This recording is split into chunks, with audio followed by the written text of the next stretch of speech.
Hello and welcome to the program. I'm Teniola Shoboale. The year 2022 is here in some countries, with the inhabitants of the South Pacific islands of Samoa and Kiribati the first to start the new year. In some parts of the world, festivities are going ahead as normal, but some others have added restrictions such as a ban on large gatherings and no fireworks. In one of the first places to welcome in the new year, New Zealand organised a light show over the Auckland Harbour Bridge instead of the traditional fireworks display. Despite a surge in coronavirus cases, queues began forming at vantage points around the harbour early in the morning to get a good view of the display.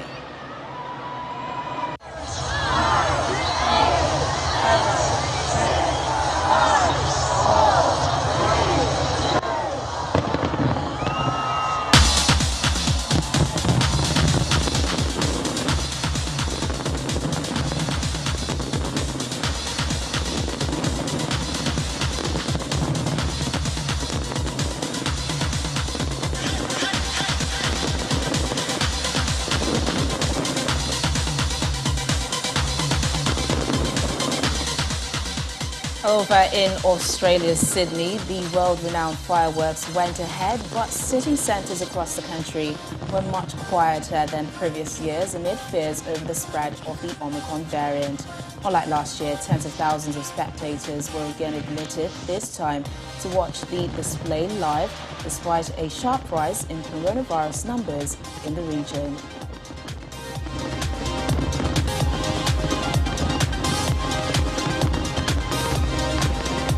9, 8, 7, 6, 5, 4, 3, 2, 1.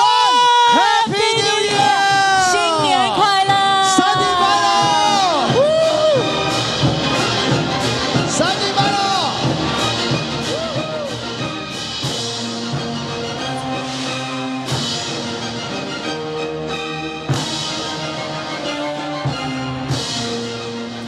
Elsewhere in Asia, countries like Hong Kong, China, North and South Korea have also welcomed the new year with scaled-down celebrations.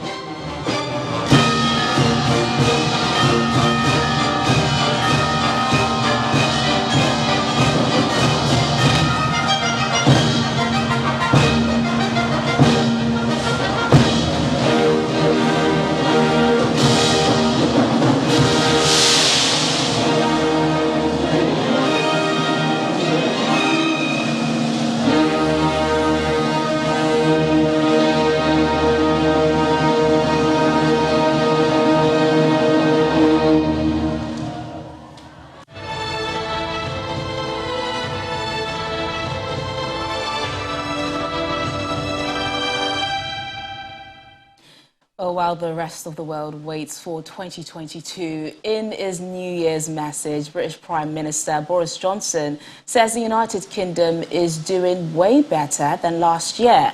While urging the British people to be cautious, he hailed the huge national effort against the spread of the coronavirus. He also warned of the challenges of the Omicron variant and rising hospital admissions. Happy New Year! 2022 is almost upon us, and whatever the challenges that fate continues to throw in our way, and whatever the anxieties we may have about the weeks and months ahead, particularly about Omicron and the growing numbers in hospitals, we can say one thing with certainty. Our position this December the 31st is incomparably better than last year. This country has the fastest economic growth in the G7. We have more people in work now than there were before the pandemic began. And if you want a sign of future growth, look at the massive global investment in British high-tech, almost £30 billion into the UK tech sector this year, twice as much tech investment as Germany, 3 times as much as France. And there's one reason, one overriding reason why the UK has been able to maintain the most open economy and society of any major European economy. And that is because the British people have responded heroically, voluntarily, and in almost incredible numbers to the call to get vaccinated. And as I speak tonight on New Year's Eve, we've met our target, we've doubled the speed of the booster rollout, and it's precisely because of that huge national effort that we can celebrate tonight at all. Though I must of course urge everyone to be cautious and to take a test if you're going out, and to remember the importance of ventilation. Follow the rules if you're in Scotland or Wales or Northern Ireland. And I want to speak directly to all those who have yet to get fully vaccinated, the people who think the disease can't hurt them. Look at the people going into hospital now. That could be you. So make it your New Year's resolution, far easier than losing weight or keeping a diary. Find a walk-in centre or make an online appointment, get that jab, and do something that will make 2022 a happy new year for us all. And in France, the country's public health agency says that Omicron has become the main coronavirus strain. The number of infections has seen a big increase in the country in the last few days. The strain has contributed to the current flare-up in cases, which topped 200,000 in the 24 hours from Wednesday to Thursday. And Hong Kong's health officials say the Omicron variant of the coronavirus has made its way past some of the world's toughest COVID-19 restrictions, with the city reporting its first cases outside its strict quarantine system. Hong Kong's last COVID-19 case tracked outside its quarantine facilities and hotels was discovered in October. Previous infections with the Omicron variant were discovered during quarantines of people returning to Hong Kong. The government this week tightened quarantine rules for air crew who had been allowed to isolate at home, unlike most people returning to the city who have to isolate in the hotels for up to 21 days at their own cost. In view of the increasing imported Omicron cases, the government decided today to further tighten the quarantine arrangements for locally based air crew.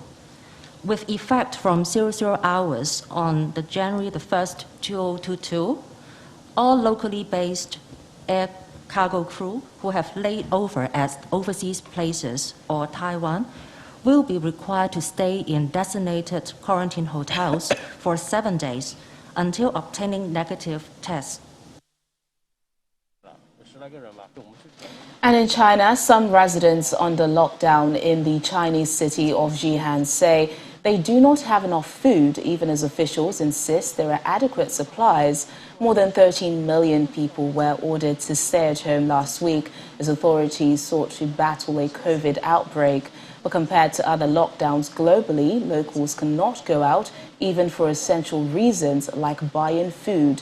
The government is delivering supplies, but many on social media say they are yet to receive them and are struggling. The lockdown on the northern city of Jihan is in its 9th day. The city's outbreak is the worst China has seen in months amid its zero-COVID strategy. Israel has started administering a 4th dose of the COVID-19 vaccine to those in high-risk groups. The country approved a 2nd round of COVID-19 booster shots for its most vulnerable population on Thursday, hoping to counter a rapid spread of the Omicron coronavirus variant.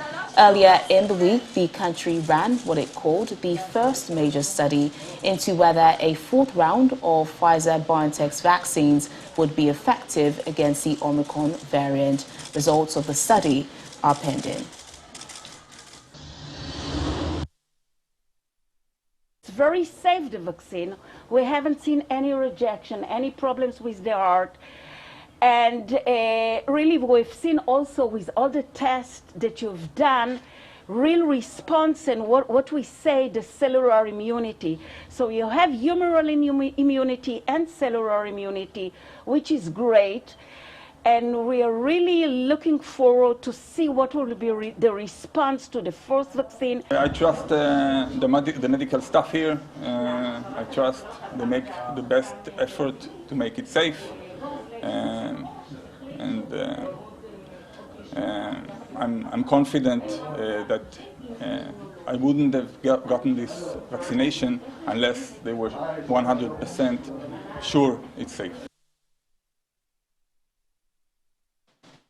South Africa has lifted overnight curfew rules, with officials saying the country may have passed the peak of its fourth wave of COVID-19 infections. A government statement said the Omicron variant, while highly transmissible, has seen lower hospitalization rates than previous waves. There had been a marginal increase in the number of deaths, according to officials. The variant, first reported by South Africa last month, is spreading fast elsewhere, leading to widespread restrictions. Omicron has reached the peak. Having reached the peak with clinical manifestations that have not caused any alarm in the hospital situation. In the minds or based on the experts, the conditions do allow that we lift the curfew. And I've already explained some of the key demands in the country, creating a situation where every opportunity that allows us to open up for economy, we take advantage of that. It is the view of the experts that Omicron has reached its peak. Because it has reached its peak, it is not expected to go beyond the peak. And because below that peak, clinical manifestations have not led to a significant change in the hospital load. That picture being at our disposal, the key thing then, what do we do about the economy, which is struggling?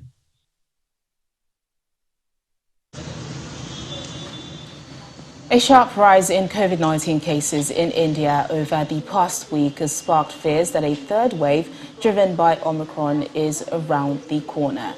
The country reported 16,764 new infections and 220 deaths over the last 24 hours. This is the highest single-day increase in cases since October. The jump appears to be the starkest in densely packed metros such as the national capital Delhi, financial hub Mumbai and Kolkata city. India experienced a devastating second wave in April and May, with daily averages of around 400,000 cases at the peak of the crisis. Caseloads dropped significantly since then. For many months, the national tally remained well under 10,000 cases a day. Tens of thousands of people have been evacuated and hundreds of homes have been destroyed as wildfires spread through the U.S. state of Colorado. The fast-moving fires are burning in Boulder County, north of Denver, and officials say deaths and injuries are likely as the blazes spread further. A fast-spreading wildfire in the state of Colorado has destroyed hundreds of homes and left dozens injured.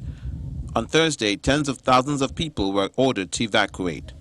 First of all, 13,000 residents in the town of Superior, followed by another 18,000 in neighboring Louisville.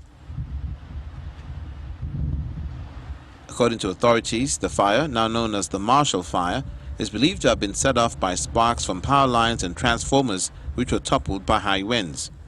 Governor Jared Polis had declared a state of emergency, freeing up disaster funding to support relief efforts in Boulder County and allowing the mobilization of the Colorado National Guard. Gusts of 100, 110 miles an hour can and have moved this fire down a football field in a matter of seconds. Very little time to get out, very little time to even get the most important parts of your life. And yes, it'll be a difficult process for Colorado families who are directly affected to rebuild their lives. As the governor said, this was consuming football field lengths of land in seconds. And my deputies and animal control officers that were trying to get a hold of horses and that kind of thing said that they've never seen anything like it. And we've had a lot of fire. So this was a horrific event. Fleeing residents were met with thick smoke with blanketed roads in parts of the region. Well, we had a nice peaceful day until about, 12:10, and then we saw a big plume of smoke over in that direction. The sun was over there then. Just saw some smoke at first, and then it just ended up getting bigger and bigger and bigger as the wind picked up. And pretty soon it was like the whole neighborhood was pretty much engulfed. Authorities have said that so far there have been no reports of missing people or fatalities from the fire. At least 6 people and 1 first responder were injured. Russian President Vladimir Putin has warned his U.S. counterpart, Joe Biden, that imposing new sanctions over Ukraine could lead to a complete breakdown in relations. In a phone call late on Thursday, the Russian president said such sanctions would be a huge mistake. Mr. Biden, meanwhile, told Mr. Putin that the U.S. and its allies would respond decisively to any invasion of Ukraine. The call, requested by Russia, was the pair's second such conversation this month and lasted for almost an hour. It marked the latest effort to diffuse tensions over Ukraine's eastern border with Russia, where Ukrainian officials say more than 100,000 Russian troops have been sent.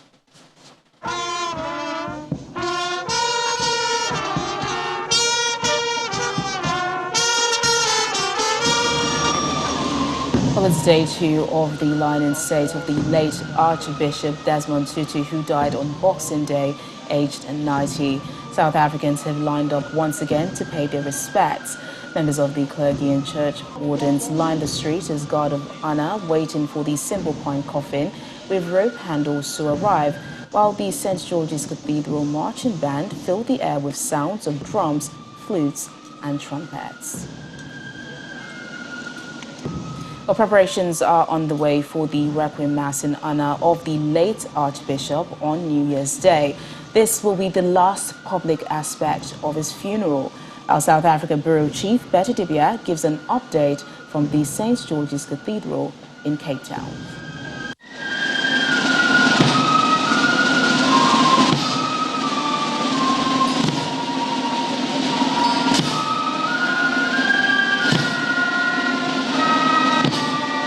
People have been queuing for a second day to pay their last respects to the late Archbishop Emeritus Desmond Tutu, whose remains lie inside the St. George's Cathedral, Cape Town, behind me.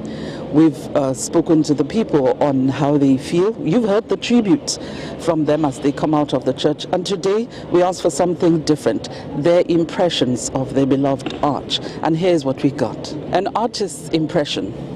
As I always paint the fallen legend and the heroes in South Africa and abroad, so I saw it fitting for me also to come all the way from Joburg and paint the Archbishop. We also got attempts at his characteristic laughter.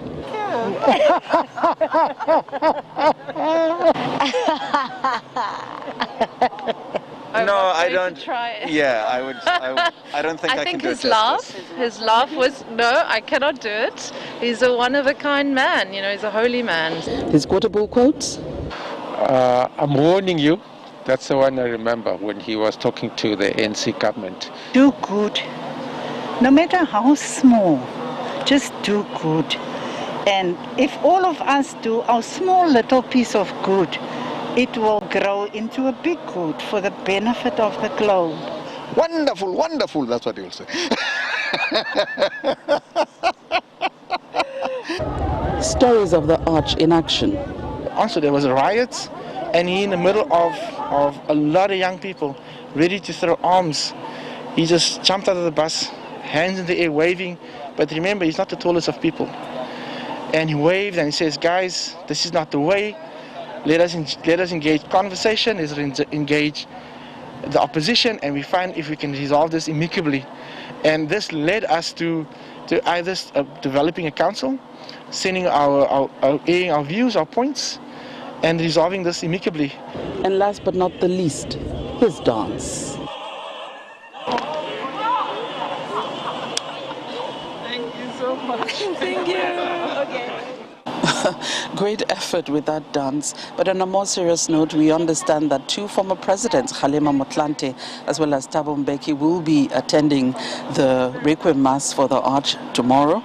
And among the international guests that have been confirmed are a very good friend of the Arch, Sir Richard Branson, and the King of Lesotho, King Letsie III. Nigeria may likely be represented by our High Commissioner to South Africa, Ambassador Haruna Manta. From Cape Town, South Africa, Betty Dibia, Channels Television News. And as we wrap up the program, while we here in Nigeria wait to usher in the new year, as we said before, many countries around the world are already in 2022. Let's take a moment now to enjoy some of the wonderful displays seen so far around the world. 8, 7, 6, 5, 4, 3, 2, 1. Happy New Year! 新年快乐！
And that's the program today. And of course, for the year 2021, a happy new year to you in advance. I'm Teniola Shubuale. See you in 2022.